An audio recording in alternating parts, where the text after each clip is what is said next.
Kubor nakaslem jong unongsan hima.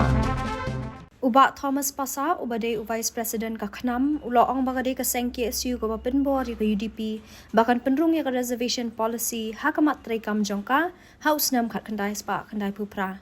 Uba Thomas ulai thu ya kani hakilat pathai kubor ha ka janmi jongka khatlai tarik uyayong arajar arpulai, ha ka ba uloong baka seng UDP kala dapru ban penrung ya ka reservation policy, hakamat trekam ka jongka, handai anda kala long sorkar ka UDP ka klemshem kya ya kani kamat.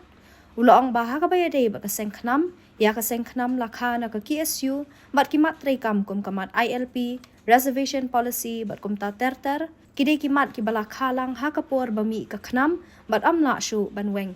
Shu ba Thomas ulapan pawe ka jinx ngokmen, bat airu ka jingkublay, bakila don ki seng ki bala ra ya kamat reservation policy, hapo ka yung dorbar tau ay.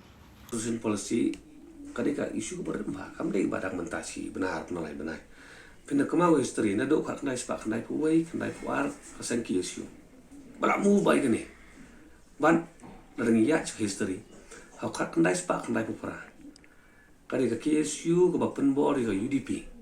Hak tu ke puar bahkan penrung ke resolution polisi hapa ke manifesto ke jongka.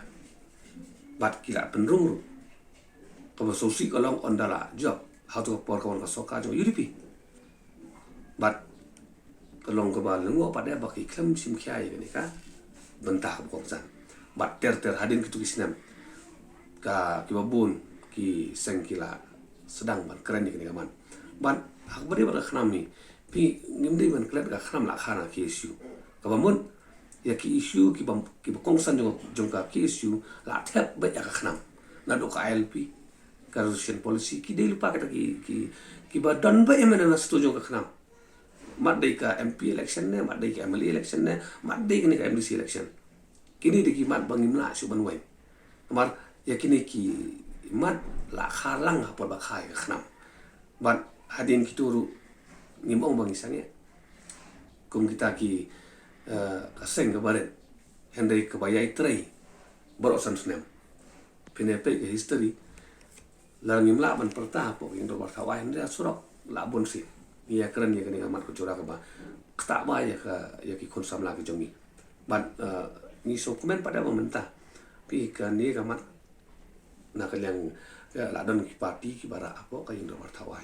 But ni apa aku beli? Ya kajing rak, aku mikir amat kepada remba. Kenang bah ngindon no ya kata solution kai. Kebangilah hab ban yaisya lah sentuh sini mentah.